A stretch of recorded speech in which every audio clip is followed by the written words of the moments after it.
Drivers, start your engines!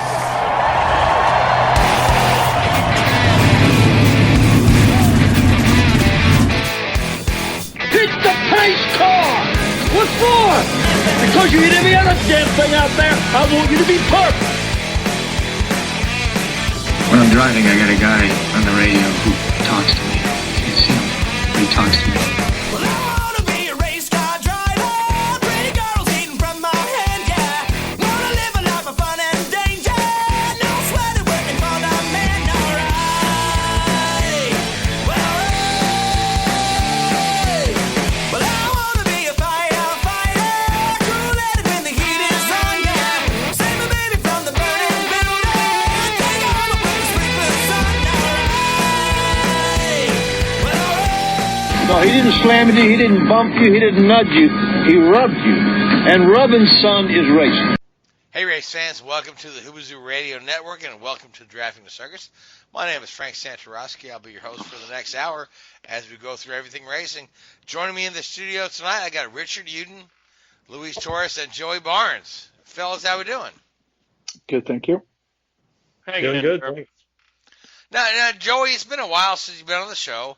You've been putting out some really nice articles for Auto Week, and you've been writing for some other outlets here and there. So, I understand you're freelancing now. So, just get us up to speed on what you've been up to, because it's been a while since we've been able to talk.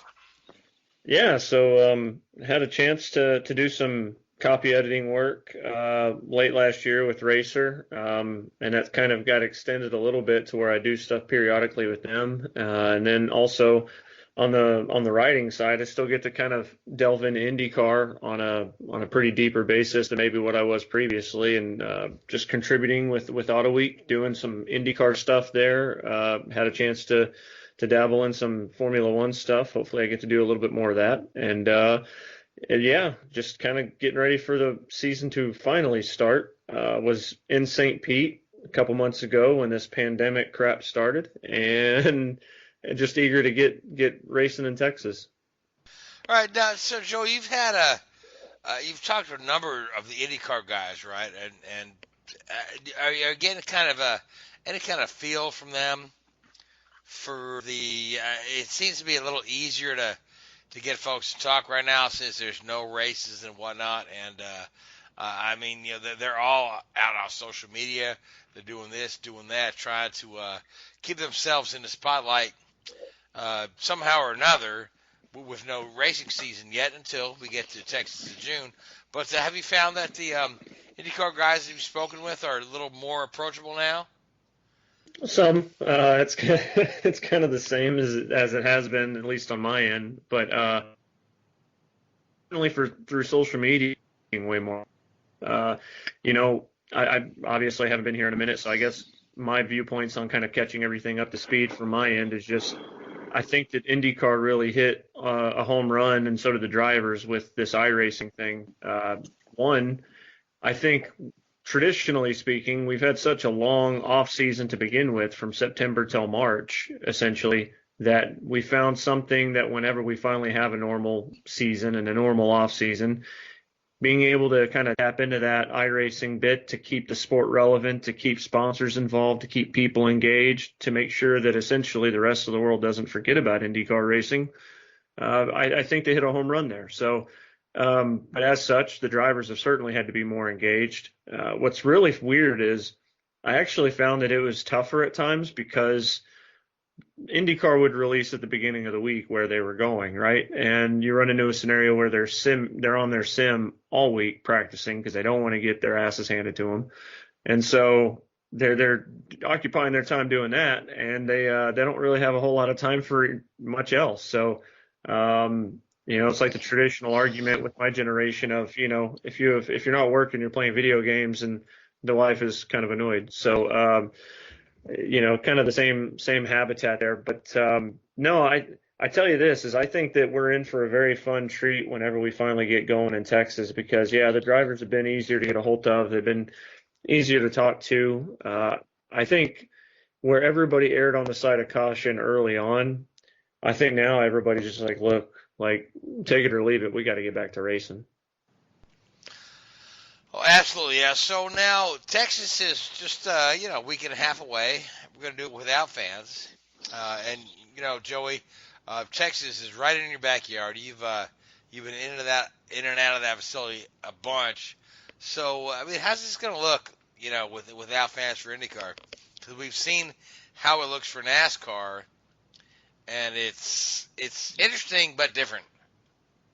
I mean, truthfully, I think that as much as I kind of sometimes dog NASCAR on a few things, and y'all know I like to do that quite often, I've got to give props to the fact that like what they've been able to do from a broadcast perspective has been really good to keep everybody engaged. They certainly had a challenge the other night with the Coke 600, but Darlington was a home run, not just from the racing product itself, but also just from what they've been able to do to make sure that they keep the camera on the attention you need to. That said, like we were already seeing a drop in attendance pretty dramatically anyway on a racing front on a lot of places, a lot of venues. There's obviously some exceptions to that, like Daytona and Indy and things of that sort. But I thought that was a really good job by them. I think it's going to transition to IndyCar quite a bit. I think it's kind of good that Jay Fry and his group over at IndyCar have had a chance to kind of see the process a little bit, and that NBC in some ways has been able to kind of see what Fox does, to know the positives and negatives, what to kind of play with, what not to. But I think that this is a home run that we're going to get a primetime race on NBC, not NBCSN, and it's like the first primetime race since 2013. And the fact that we're going to have one qualifying bit, one practice bit, and then we're just going to go racing in a small one-day show. It wasn't that long ago that we had something like that at Texas. If y'all recall, James Hinchcliffe is the longest tenured lap leader in the history of racing because that race got rained out and we couldn't get it back on in June, in its typical June date. And we came back in August and finished it up in a one-day show. And so Texas is kind of familiar with that. They're kind of familiar with how to engage with fans and different things of that sort. But since there's nothing else going on, I think that we're going to have some really good coverage from that standpoint. I think the racing product is going to be good. I think the trickier thing about this is we've got some guys in this field that have limited track time, and one practice may not be enough. I mean, they've been doing sims this whole time, and they're not going to get a crack at a track beforehand to test or practice. So from that standpoint, I think that the rookie orientation for a lot of the guys was big for the guys that haven't had the oval practice. But there's no we're in for come June 6th. Yeah, that's an interesting point that you bring up with the guys, the rookies, who've not driven on a track in their first, time in IndyCar at speed is going to be at Texas, which can be daunting. But you got some guys in there like, ask you one who they've driven Texas in lights and whatnot, but. I mean, how are these guys feeling? I mean, I would expect everybody's feeling about as good as you could feel, right, without having a chance to step in the car and knock off the rust. But yeah, I think that guys like Oliver, I think certain guys that can lean on veteran teammates, they're going to probably be in seamlessly. I don't know off the top of my head what the practice time is going to be. I think it was 90 minutes of practice time for Texas. I'm not sure. I'd have to look that up, but there should be plenty of track time there to be able to kind of dissect the practice periods to kind of get a little bit adapted. I think the trickier thing there is you're going to get used to daytime running at Texas in June. And we both know that, this place can get a little warm come summertime down here. So, I'm kind of interested to see when you get used to the slipping and the sliding, that's all great.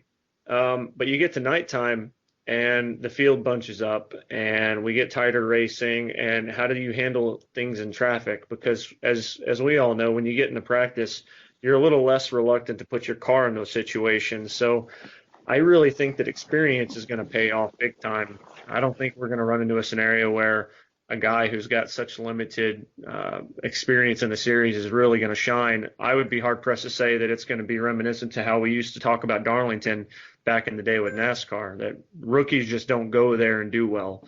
I think it's a similar situation. There's usually heavy tire fall off, which usually helps enhance the race. So it's going to be interesting to see how it develops. Oh, it certainly will, yeah. So now, Louise, you have a comment? Yeah, I had a comment. I was going to say, well, it will be for sure interesting how Texas will pan out without crowds, but fortunately, that waiting game won't have to wait much longer, which, not going to lie, this IndyCar season, I'm definitely looking forward to see how it is with just the crop of rookies and also the veterans, because I feel like this crop of rookies could deliver, but it's just a matter of this crisis, how will it impact their performances, because it's been a real long break, especially when testing at Circuit of the Americas was in February. So there could be some rust, but also an interesting development going on to that race for sure. Yeah, and the one thing I would add to this is, unlike NASCAR, the other day when they restarted their season at Darlington, we saw guys like John Hunter Nemechek and Tyler Reddick really rise to the occasion, and you could really attribute some of that to obviously the car, but a lot of it to driver, because without practice, without anything else, the premium was on adaptability, which really helped the talent pool rise to the top. However, these a crop of young drivers there, and Nemechek and Reddick, they had a chance to have a few cup races. They had a chance to have an opportunity to kind of get in the car and run 500 miles. They haven't had that in IndyCar. This is the start of the season. It's not a restart. So these rookies haven't been able to test themselves in actual race conditions, unlike maybe some of the Cup guys, which is why that even though talent usually wins overall, there's no substitute for track time, especially in this scenario. All right, now, Richard, you've been kind of quiet, so we actually did have a NASCAR race this weekend, the Coke 600. Mm-hmm. You have a chance to watch it? I did, yeah. No, it was, I mean, you wonder, was it a good race, or have we just been starved of sort of racing that any... yeah, that's the rub, right? Chase Elliott could have been 2 for 2. If it wasn't for the coming together with Kyle at Darlington and late race call for the restart with a couple of laps to go there, where his teammate actually lost the tire or cut a tire, and that sort of cost him the race, unfortunately. But I thought it's pretty entertaining, and this is sort of. NASCAR's got 4 races in 4 days. The truck race is going on as we record right now, and then there's the second Cup race tomorrow. So they're cramming them in, and they're off to Bristol this weekend. So it's coming thick and fast. It's great from a fan's perspective, although they can't be at the track. To watch it on TV, it's pretty entertaining having back-to-back races every night. Yeah, I mean, to your point, the TV coverage has been pretty darn good, man. We talked about it last week. Even without fans in the stands, they've done a nice job of trying to, get us all in the loop of what's going on. But let's talk about Chase Elliott and that curious call to come into pits with 3 laps to go on a green white checker. The problem is if he hadn't pitted, everybody else would have done, and he'd have been just destroyed. So it's right. But if you think about it, if there were multiple green white checkers, he'd have been in the catbird seat. Oh, sure, but but then if there's another green white checker, then it shuffles around because other people make that call. It's playing the percentage, isn't it? And as soon as he pits, everybody else stays out, or vice versa. Even if he'd stayed out, a couple of others who were down in 20th, or the guy who's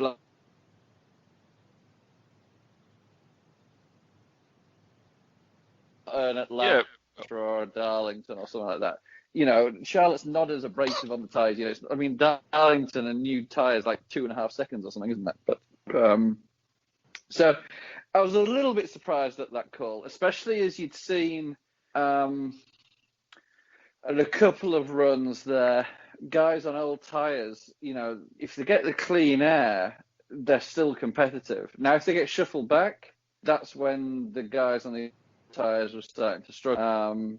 But you could be there was restarts there where guys on old tyres had stayed out and were at the front of the pack and could hold their own quite comfortably. So a little bit of an unusual call, but as I say, if he stays out, everybody else pits, and he's sixth by the exit of turn 2. Yeah, Louise, what were your thoughts on that?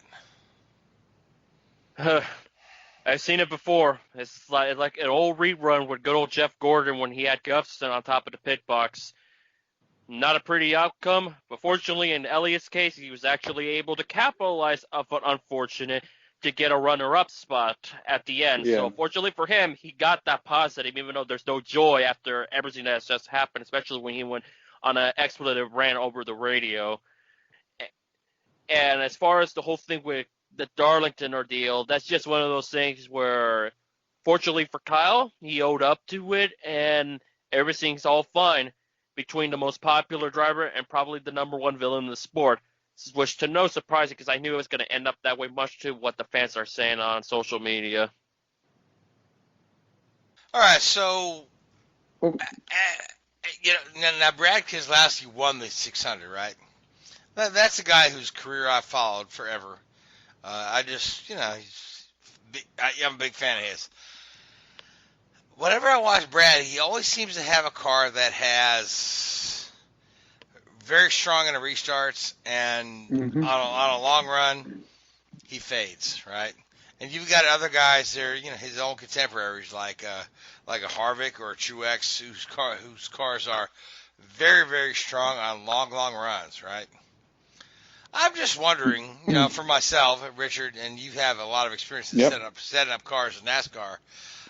Is this something to do with Brad's setup, that he is better on the restarts and weaker on the long runs, or what? So because Brad was out of it. He was gone. He had lost this race until this last restart. So.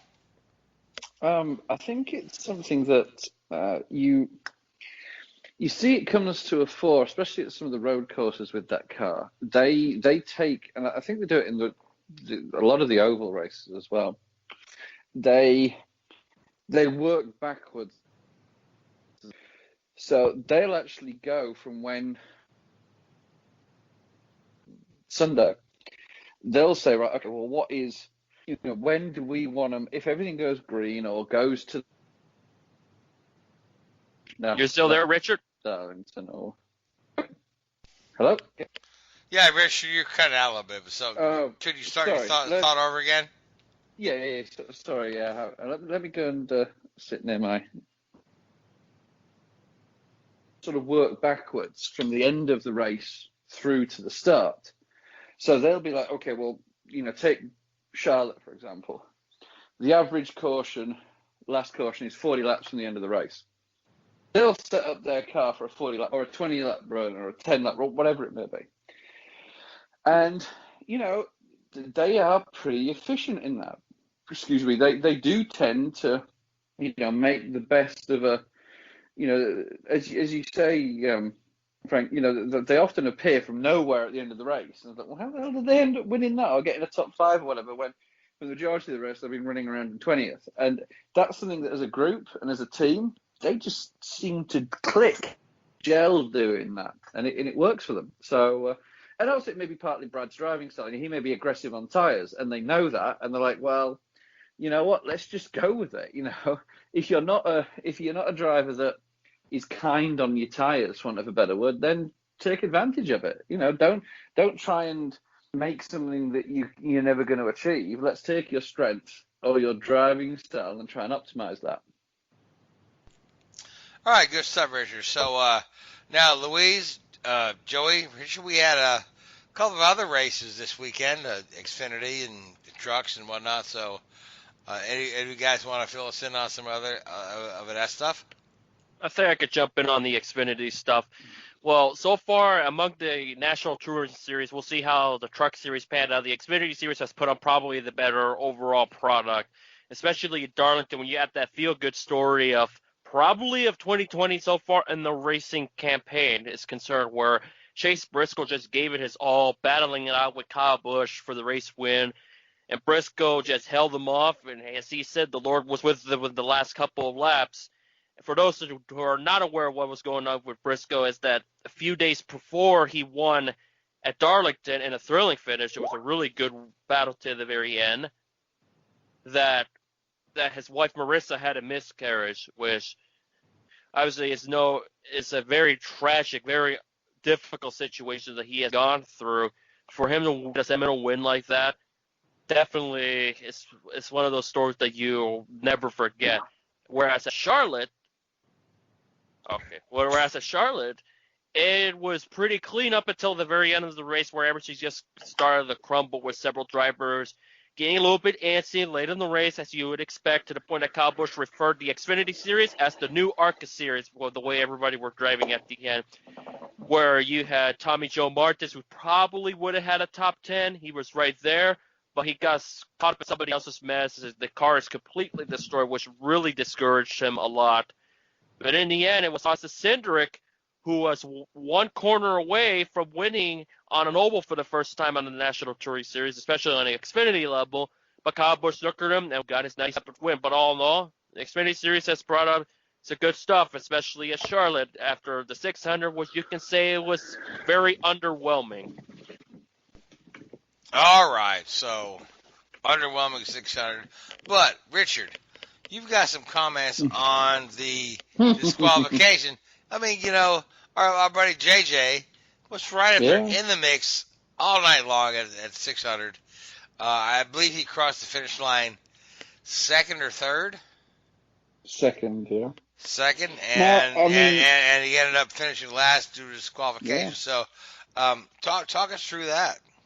Now, first of all, I just want to make a comment on Hendrick Motorsport in general. They've been probably the strongest team so far this year. I mean, all four drivers, I don't think they've won a race yet this year, but they've all been, there was long periods of time where they had 4 of the top 6 or 4 of the top 7 cars on Sunday night there, and same in Jimmy was leading stage 1 at Darlington on the Darlington first race before he spun out and hit the wall there. But they're looking good, and I mean Jimmy Johnson's got a 600 odd day losing streak for it's almost 2 years now, isn't it? And I think if they keep performing, it's not going to be a million miles before Jimmy Johnson wins the race. I don't think anybody would be begrudging that. I think everyone wants to see him get back into winner's circle, especially in his final year out there, and have a shot at the championship, because the guy's fantastic at 44. I think he is now, still to be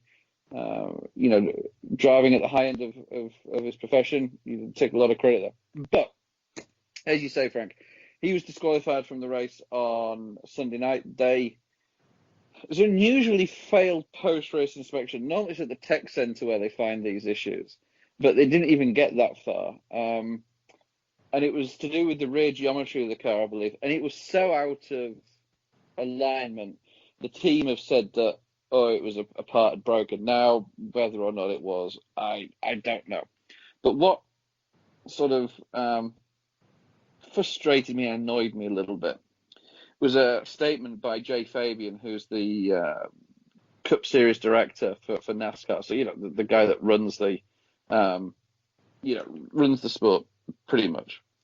And one of the he's coming. The number 48 ran strong all night. I hate it for them. They had good car performance. Well, it's like, that isn't a comment that a director of the sport who's just disqualified somebody should be making. It's too personal. We all know as fans that the 48 was running well. We don't need that from you.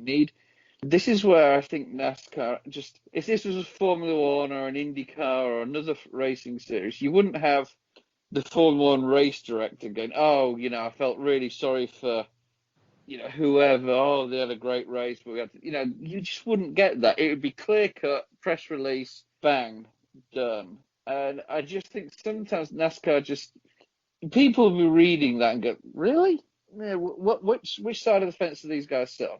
I mean, I don't know what you guys think. To me, it just sounded a little bit unprofessional. That was all. Yeah, it was a little weird, after the fact and whatnot. So how's the truck race going on tonight? I'm getting conflicting reports right here. Well, Kyle Busch winning. Well, not just that. It's just getting pretty hairy. We've had our Natalie Decker moment of the night in the truck series where she was involved in an incident, and it's getting pretty truck series-y, to say the least. I know that's not a word, but that's how I'll describe the shenanigans. But otherwise, out in front, it's been pretty competitive all around. A couple drivers like Zane Smith is giving Kyle Busch a run for his money. Austin Hill has been right up there all night long. We're getting down to it. I think it's going to be a hell of a battle. Well, we're going to see, hopefully, depending on the shenanigans that transpires afterwards. Yeah, you don't normally see them get this sort of truck series-y, as you put it, on the 1.5 miles. Normally this is on like the smaller tracks, isn't it? They do seem to be getting a little bit aggressive, for 1.5 miles. I mean, it's been 94, 95 days since they last run. Exactly. I think first couple stages they were just fine, but then the third stage, like last night with the Xfinity race, is where all the crazy stuff happens. And I mean, it is difficult as well, as they were saying before the race on the TV coverage. A lot of these guys have never raced at Charlotte before. Never mind, in a top tier NASCAR event. So it's interesting to see how they get on. And as I say, it's getting a little bit, some wide elbows, aren't there? Yeah, at the very least, a telecast. I know that was brought up a bit ago. They've done exceptional. By Fox standards, they have done an exceptional job covering a couple of drivers outside of the main guys, battles from outside the main. So they've done well. Sure, they can have a little bit of room and improvement to discuss like certain scenarios, like I mentioned Tommy Joe. But compared to last year and the past few years, they've done a lot better, and that is for sure when it comes to their telecast. I thought, watching the Xfinity race last night, I thought it was good, the Jamie Murray and Clint Boyer on there. I thought those two guys worked pretty well together. But it was interesting to see that at Bristol this weekend, they've got the Busch brothers doing the telecast for the Xfinity series, which will be that'll be an interesting one. See how those guys got on together. Yeah, I think that I could have swore back at Daytona they've already confirmed the Busch brothers were going to do Bristol. So I think when everything that has happened, they just wanted to reconfirm. And I know during the video conference, one of the reporters brought it up that they just wanted a confirmation how that thing came about. But that's at least already it means confirmed. Kyle won't win. Or maybe he's actually going to do the coverage while driving. Wouldn't that be make something? It a bit more interesting. But you see, apparently when he came second in the Darlington race last week, Clint Boyer apparently sent him a text saying, "Oh, great racing there. And lucky you didn't, get the win. You can't win them all." And he sent a text back saying, "Yes, I can." So, speaking of which, we had so much e-racing lately, or iRacing rather. But what's up with this story about Daniel Abt fired from the Formula E team for getting an imposter to race for him on the iRace? I mean, basically, that is just crazy because we've seen. As we started the iRacing, we saw, Bubba Wallace lose his sponsor. Yeah. We saw, Kyle Larson lose his job, and now Daniel Abt is the next guy to lose his job. So, which of you guys know a lot about this one and wants to delve into this story because it's interesting? Yeah, I mean, I've been reading a little bit on this one, and Formula E have had like an official series called Racing at Home or whatever it may be, like Formula E from home or something along those lines. Race at Home Challenge. Race at Home, and there's some, there's money flowing around in these $1,000 to the winner or whatever it was, and I think most of the time it's been donated to charity. But it's still, it's a little bit more than some spotty 12-year-olds driving and playing a computer game. They're taking it pretty seriously. Now, apparently, in the previous races up to now, Daniel Abt has been last and is just hopeless at these iRacing events. So, in his words, as a bit of a joke, I got a ringer in to take my place.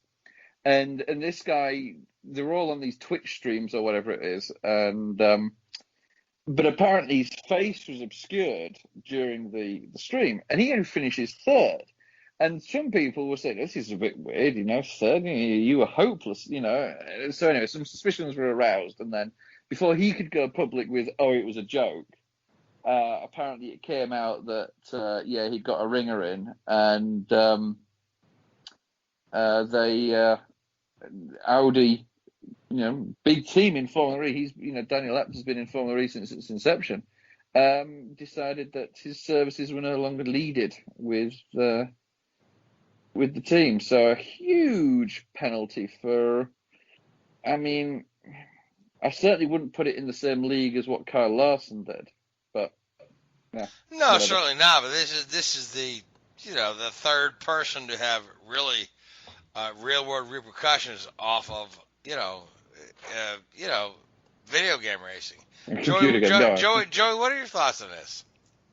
I mean, there's two sides to it, right? Like, some people can look at it like a video game. Some people look at it a simulation. I think the one thing that is undisputed in the entire argument is that you are still, no matter what, representing a brand in the public eye.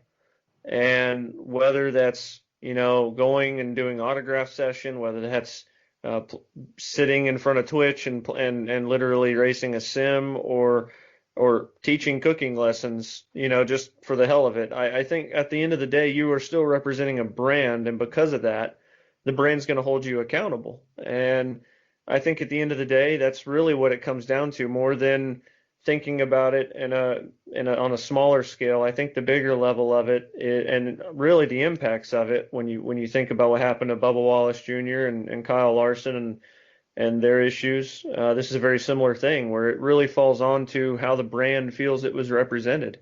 And as such, discipline action was taken. And is it dumb in some respects? Maybe. But at the same time, when you're invested in somebody with millions of dollars, you can kind of think what you want.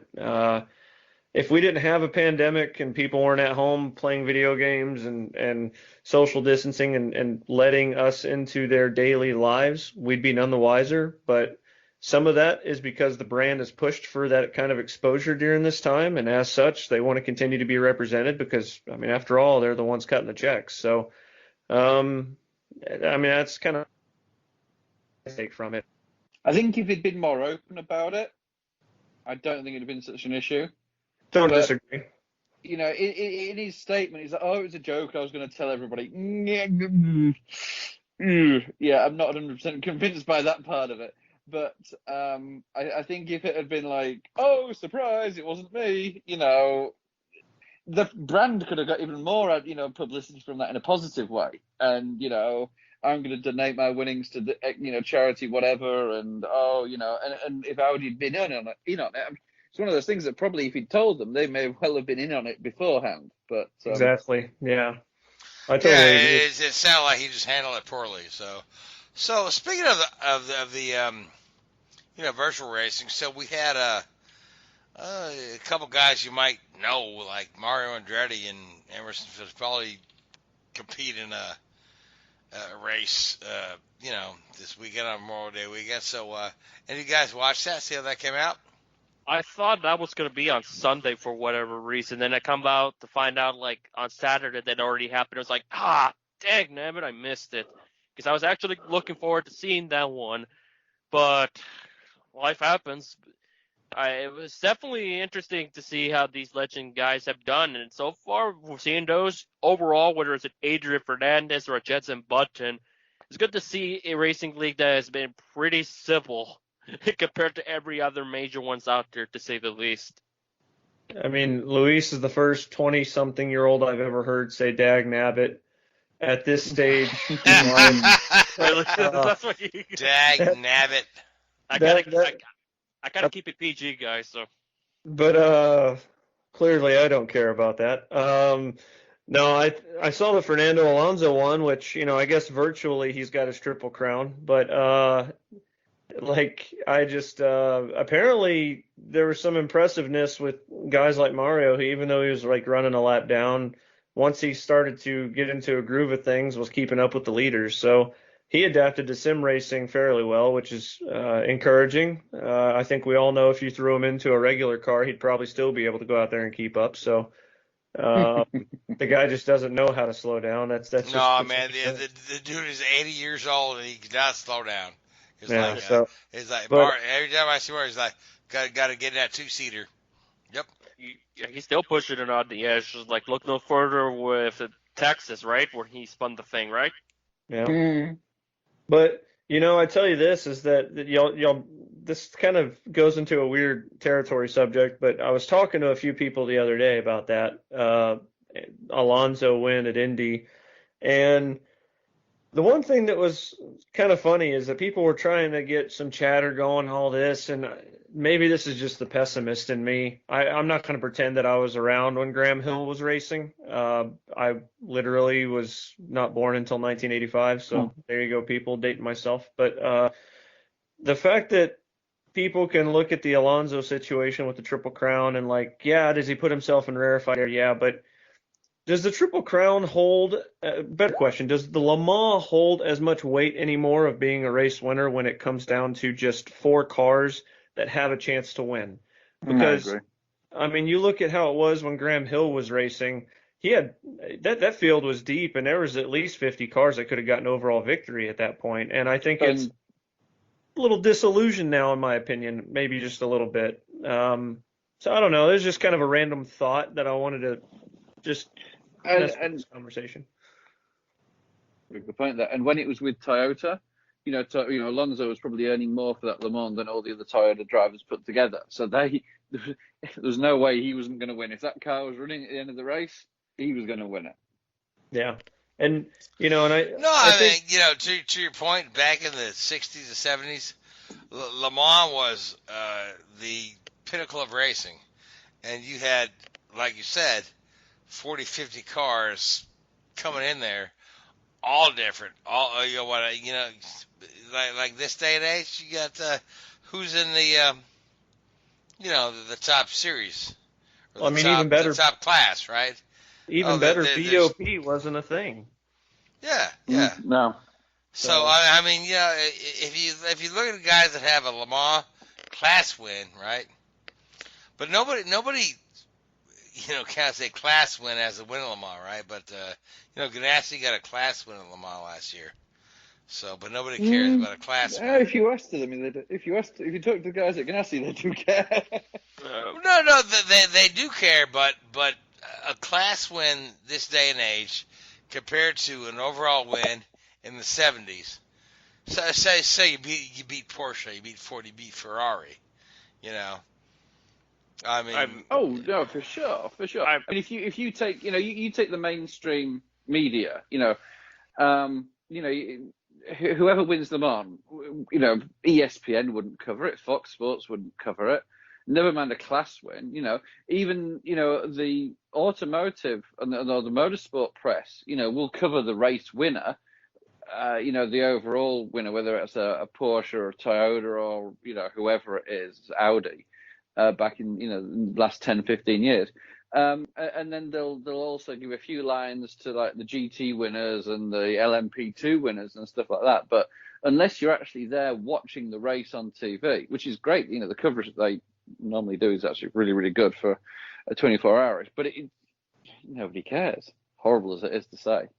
And I think the other thing that's that's bothersome about this whole deal is nobody ever thinks about Juan Pablo Montoya, but Juan Pablo Montoya has been on the cusp of a Triple Crown for 16 years. Like you look at his career, from my generation from my time growing up and watching racing, watching guys like Michael Andretti, Buddy Lazier, the Dale Earnhardts of the world, and so forth. I don't know if anyone from a versatility perspective, has had a better 4-year career in motorsports than Juan Pablo Montoya's run from 99 to 03. I mean, kart champion, rookie of the year, Indy 500, goes to F1 and wins Monaco in like 03. I mean, he almost knocked out, he could have sit there, he knocked out 2/3 of the Triple Crown in a span of 3 years. Like, it's insane. What about Jacques? Yeah. I mean, Jacques.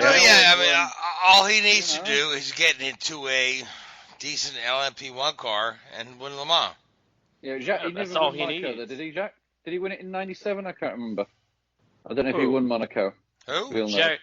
Villeneuve Villeneuve. never won Monaco, to my knowledge. No, but I mean, if you're talking about guys that, I mean, obviously what Montoya did was impressive, but, Villeneuve went there and won the Formula One World Championship in his second season. Okay, it was with the car.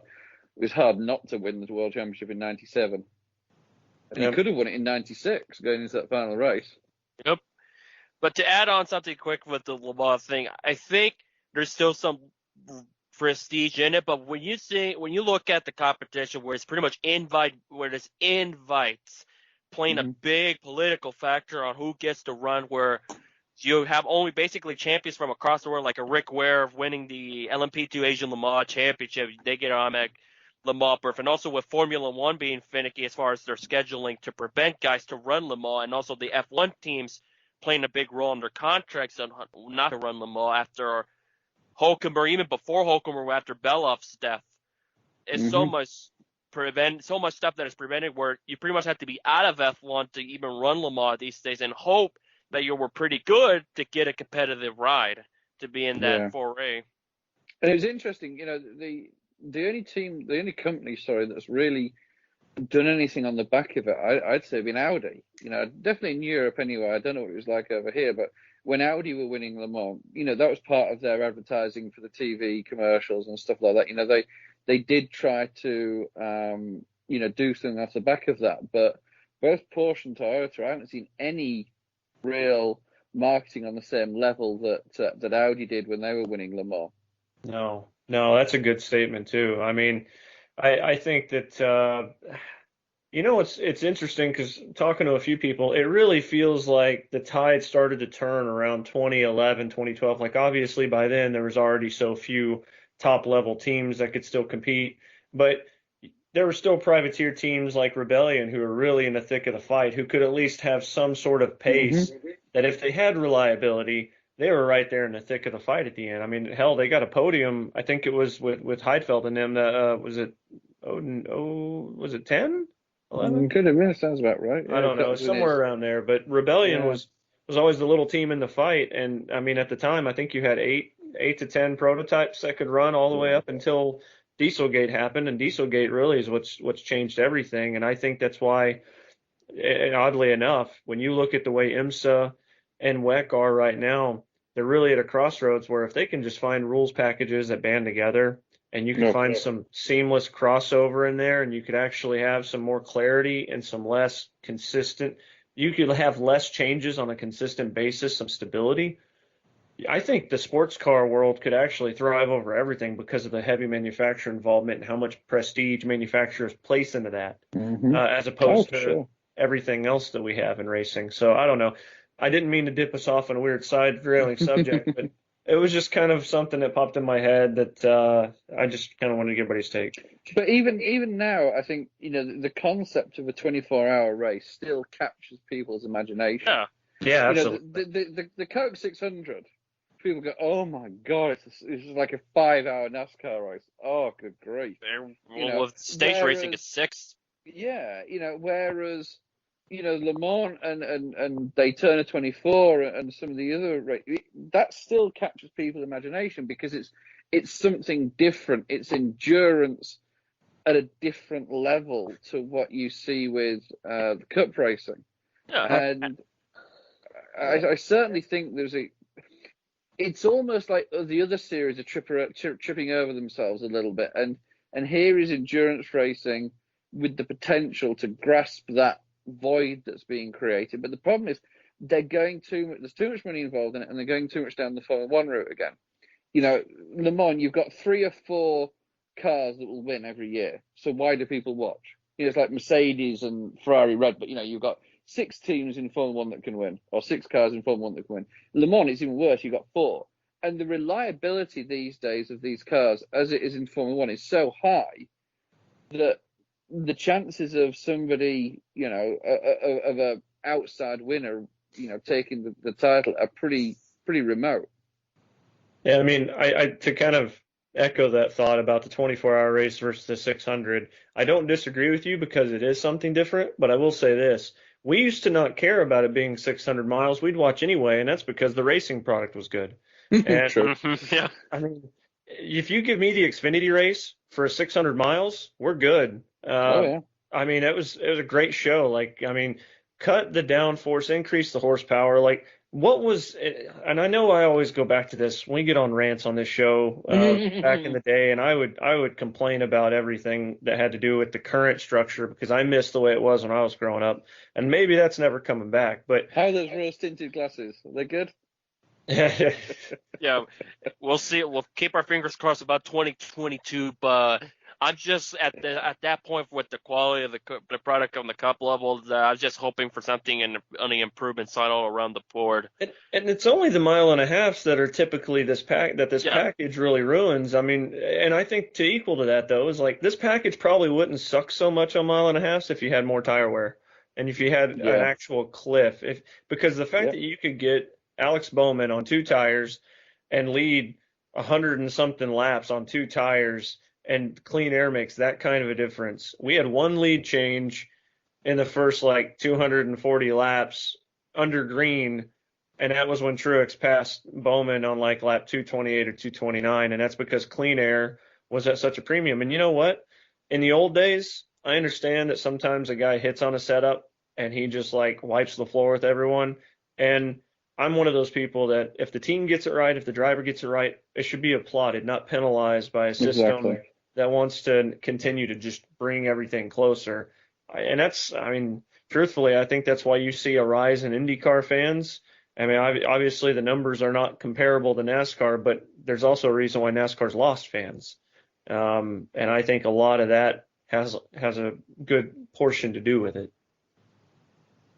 And transparency of the series. I think there's a little bit more transparency, but maybe I'm a little biased. No, I get both sides of this, but I just leave myself open minded when it comes to this stuff. If I can tell the race is dragging on way too long, then I know there was a problem. That 600 was a prime example, but that's been the past couple 600s as well, honestly. Yeah, instead of talking about the race, we're just talking about Chase Elliott's, move to hit the hits in overtime. If his teammate doesn't spin, we all know how that race ends. Chase Elliott coast. So but the fact that that's the only thing that made anything magnified to where people forgot about the actual racing was just the finish. And you know what?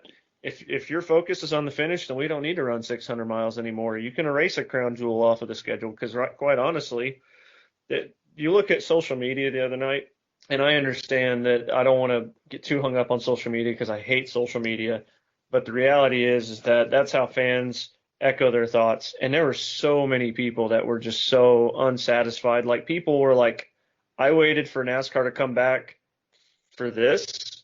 Because some people didn't get a chance to catch Darlington. Remember, that race is in the middle of the week. People got to work for those that were able to return to work. And so this is possibly their second race, more than likely some people's first. And for this to be that's a really rough thing to broadcast. Yeah. I didn't think the race was that bad. But to go back to your point on the tyres, I think more than I think people are going to be careful what they want. If you want a tyre that has a cliff, that's, to my mind, that's not going to fix anything because the teams are good enough and smart enough that they're going to be able to predict where that cliff is, and everybody's going to hit the cliff at the same time. So you're just going to have everybody pitting within a lap or two of each other and not really having much impact. What I think you need is a car setup and geometry on the car and the suspension setup and a compound that can teach the drivers to manage the tires better. Well, yeah. Make it unpredictable. So you could have a guy that, can go out and thrash a set of tyres and set qualifying laps for 20 laps. And there's another guy who can say, well, you know what? my car's better on the long run, so I'm going to, similar to what we were talking about earlier with Brad Keselowski, we can sit there and we can go for 40 laps on a set of tyres, but this guy's got to go out there, almost like Days of Thunder style. You need a tyre that the drivers can drive or they can manage. They need a very flexible tyre. And also, maybe throw, and you can never do this deliberately, but sometimes the manufacturer, or Goodyear in this instance, their tolerances are very, very fine and very, very marginal when it comes to manufacturing processes. Now, I'm not saying you throw in joker sets of tyres in there because I think that's wrong. But if they weren't quite so fine tolerances with their tyre manufacturing, then it would create, again, but they're always in it because Goodyear, who was it? Was it Tony Stewart that was his favourite pastime, was blasting Goodyear for the quality of their tyres? Yeah. Yep. But I will say this, is that whenever I say a cliff, I more or less, what I was meaning to say, and you did it in more of the casual engineer talk, and I did it in definitely the less smarty way of saying it, but definitely something that can be managed, because I think that if you can just find ways to just make sure that you put it back in the driver's hands, to make talent separate the field, I think that's ultimately what, especially us within the racing industry, like we get a chance to see what these guys' talent is up close, because we get to talk to the engineers, we get to talk to the crew chiefs, we get to see how things transpire over the course of testing and practice and all this. But it doesn't always translate to the race because of all the different other details that are a part of this. And at the end of the day, certain guys got way more talent and they can't really shine because of the limitations. And I feel like, kind of to your point about tire management, I think back to Matt Kenseth in the early days when he was in the 17 with Robbie Reiser. They were flawless at being able. They were not the team that would go out and be like Ryan Newman and go get a dozen poles a year. Yeah. But they would be the ones that would be able to continue to methodically work, and they weren't there for the short runs, but they were there for the late runs. And I feel like if we could find some semblance of that, I feel like we would be in a really good place. Yeah. Oh, no, yeah, totally. And I mean, you throw around other possibilities. One of the things when I used to, do a lot of the strategy work on the Xfinity series, that was a big limit. You were limited on the number of sets of tyres you had. Yeah. Whereas in Cup, pretty much on Cup racing, you've got more sets of tyres than you can shake a stick at. It was actually, that's what won Denny Hamlin that second Darlington race, wasn't it? The fact that he had to stay out because he had no more new tyres at the end of the race there, and then the rain came. But limit them a little bit more on the sets of tyres. The problem is, the teams won't vote for that because they, they'll see that as throwing a variable in that they want to reduce. And the teams, especially the big teams, the Hendricks, the Joe Gibbs, the guys like that, they want to reduce the number of variables so they get a guaranteed return on their investment. The smaller teams obviously want to increase the variables because they think, hey, we could get a win for half of the budget that we normally use or whatever. Yeah, I'd be very curious if they even used half of their sets of tires in the Coke 600, just given the life.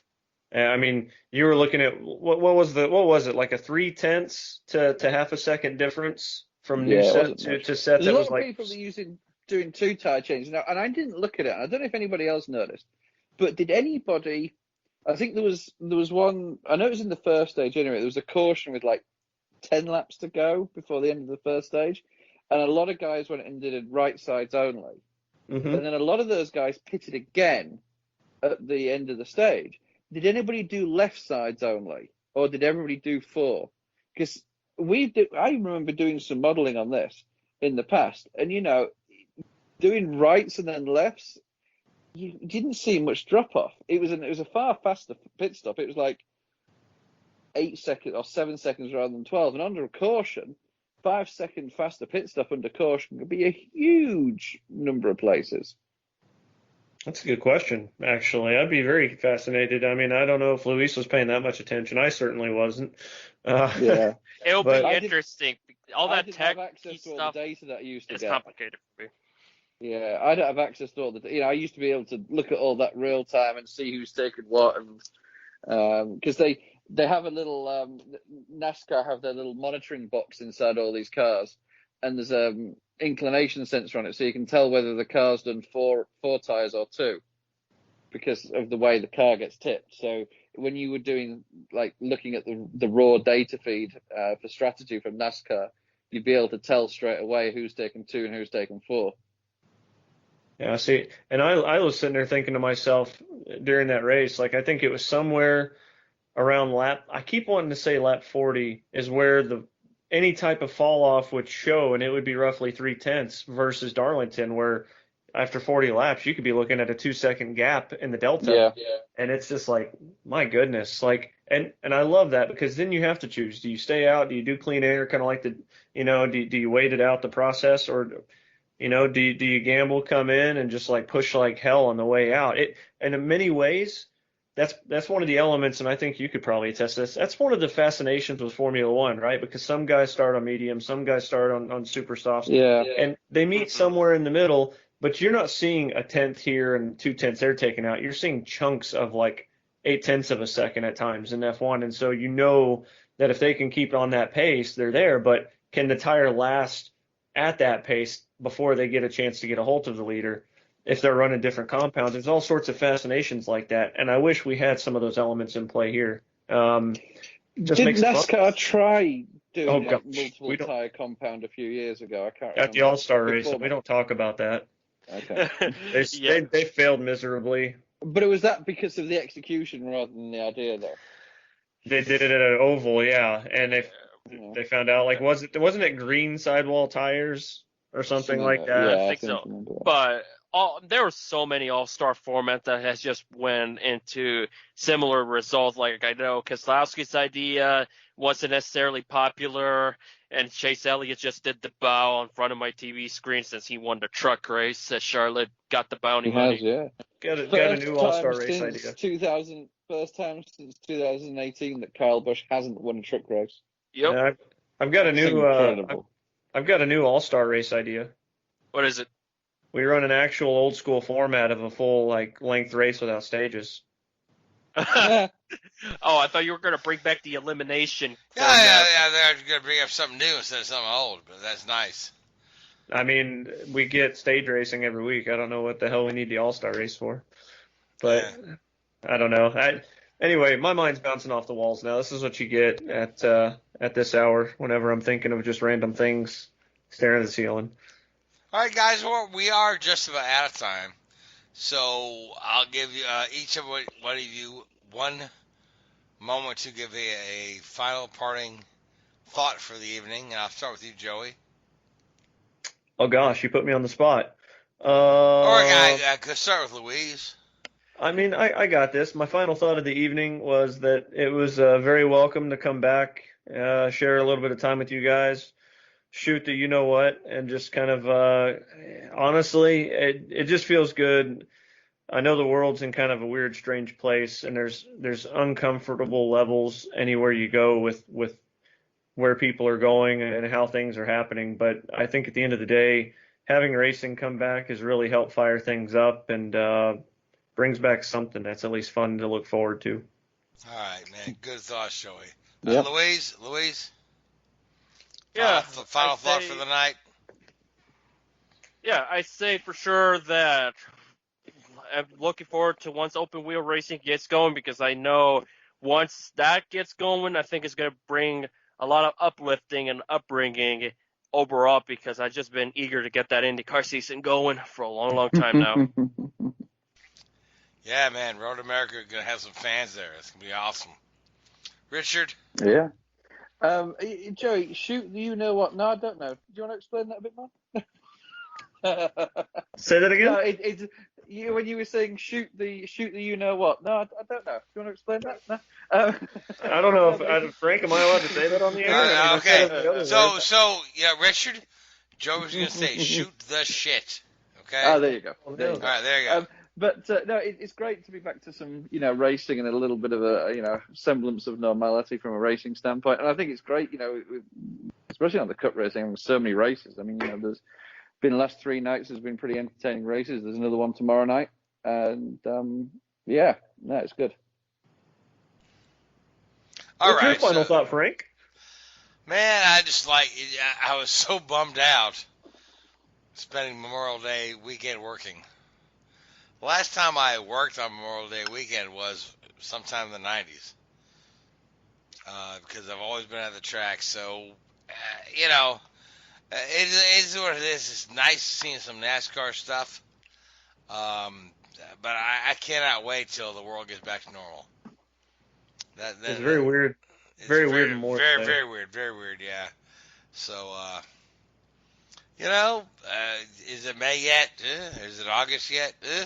Might be October till we get to the race. But either way, I'll be there at Speedway when we can. So, till then, I want to thank you, Luis, Joey, Richard. I want to thank Who's Radio Network and Spreaker and iHeartRadio, and all you guys that carry us. And until next week, good night.